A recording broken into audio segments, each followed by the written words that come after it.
सोचो, तुम किसी कमरे में बैठे हो, सब कुछ ठीक है, लेकिन जैसे ही एक खास इंसान आता है, तुम्हारा मन भारी हो जाता है, ऊर्जा गिर जाती है और बिना वजह तुम्हें थकान महसूस होने लगती है।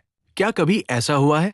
अगर हाँ, तो आज का वीडियो तुम्हारे लिए चेतावनी है, क्योंकि कुछ लोग जानबूझकर नहीं, लेकिन अपनी मानसिक हालत की वजह से दूसरों की जिंदगी को भी धीरे धीरे अंधेरा बना देते हैं। आज हम बात करेंगे हमेशा रोते रहने वाले लोग, हर समय दुखी रहने वाले लोग, बहुत ज्यादा सीधे साधे डरपोक लोग, और समझेंगे ह्यूमन साइकोलॉजी के अनुसार इनसे दूरी क्यों जरूरी है। पार्ट 1, हमेशा रोते रहने वाले लोग, इमोशनल ड्रेनेज। ह्यूमन साइकोलॉजी कहती है, जो व्यक्ति अपनी भावनाओं को संभाल नहीं पाता, वो दूसरों की भावनाओं पर बोझ बन जाता है। हमेशा रोने वाले लोग हर बात में खुद को पीड़ित दिखाते हैं, हर समस्या में खुद को सबसे ज्यादा दुखी बताते हैं। समाधान नहीं, सिर्फ सहानुभूति चाहते हैं। समस्या क्या है? 1, ये लोग दुख को पहचान बना लेते हैं। 2, इन्हें दुख में रहने की आदत हो जाती है। 3, ये अनजाने में तुम्हें भी उसी मानसिक स्थिति में खींच लेते हैं। धीरे धीरे तुम भी शिकायत करने लगते हो, तुम्हारी सोच कमजोर होने लगती है, तुम्हारा आत्मविश्वास घटने लगता है। साइकोलॉजी इसे कहती है इमोशनल कॉन्टेजन, दूसरों की भावना तुम्हारे अंदर ट्रांसफर होना। पार्ट 2, हमेशा दुखी रहने वाले लोग, नेगेटिव प्रोग्रामिंग। कुछ लोग रोते नहीं, लेकिन हर समय दुखी रहते हैं। इनकी बातें सुनो, कुछ नहीं हो सकता, जिंदगी बेकार है, हमारे देश में कुछ नहीं होता, मेरे साथ ही हमेशा गलत क्यों? साइकोलॉजिकल ट्रूथ, इनका दिमाग नेगेटिविटी बायस में फंसा होता है, यानी 100 अच्छी चीजों में से सिर्फ एक बुरी चीज पर ध्यान, और दिमाग वही याद रखता है। अगर तुम इनके पास ज्यादा रहोगे, तुम्हारा विजन छोटा हो जाएगा, रिस्क लेने से डर लगने लगेगा, तुम भी एवरेज लाइफ स्वीकार कर लोगे। याद रखो, दुखी इंसान खुद नहीं बदलता, वो दूसरों को भी वैसा ही बना देता है। पार्ट 3, बहुत ज्यादा सीधे साधे लोग, हिडन डेंजर। ये हिस्सा सबसे ज्यादा गलत समझा जाता है। लोग कहते हैं सीधे लोग तो अच्छे होते हैं, लेकिन साइकोलॉजी कुछ और कहती है, सीधा होना मजबूत होना।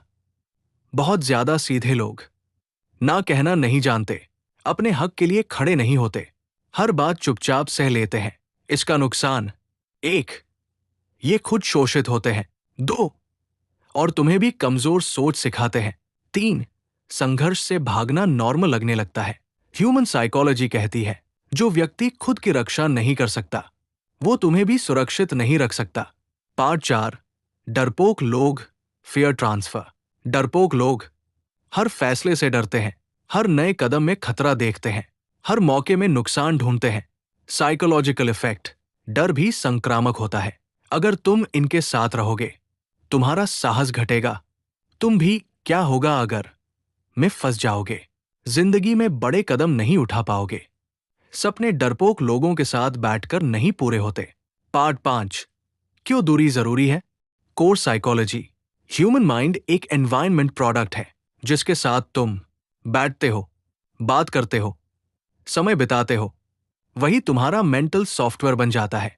अगर आसपास रोना है, दुख है, डर है, कमजोरी है, तो तुम्हारा दिमाग उसी को नॉर्मल लाइफ मान लेता है। इंपॉर्टेंट, दूरी का मतलब नफरत नहीं, ध्यान देना, दूरी घमंड, दूरी खुद को बड़ा समझना नहीं, दूरी सेल्फ प्रोटेक्शन, दूरी मेंटल हाइजीन, दूरी ग्रोथ स्ट्रैटेजी। हर किसी को बचाना तुम्हारी जिम्मेदारी नहीं। पार्ट 6, किन लोगों के साथ रहना चाहिए? ह्यूमन साइकोलॉजी के अनुसार, जो समाधान की बात करें, जो जिम्मेदारी ले, जो सच्चाई बोले भले कड़वी हो, जो खुद पर काम करें। ऐसे लोग तुम्हें चुनौती देंगे, तुम्हें अनकंफर्टेबल करेंगे, लेकिन तुम्हें मजबूत बनाएंगे। अगर तुम्हें लगता है मैं तो अच्छा इंसान हूं, सबका साथ देता हूं, तो एक बात याद रखो, अच्छा इंसान बनने और कमजोर इंसान बनने में फर्क होता है। हर दुखी व्यक्ति तुम्हारी दया का हकदार नहीं, हर रोता इंसान तुम्हारी ऊर्जा का नहीं। अपनी मानसिक शांति बचाओ, क्योंकि वही तुम्हारी सबसे बड़ी पूंजी है। अगर ये वीडियो तुम्हें असहज लगा, तो समझ लेना ये वीडियो सही जगह लगा है। लाइक करो, कमेंट में लिखो मैं समझ गया, सब्सक्राइब करो, क्योंकि सच हर कोई नहीं बोलता।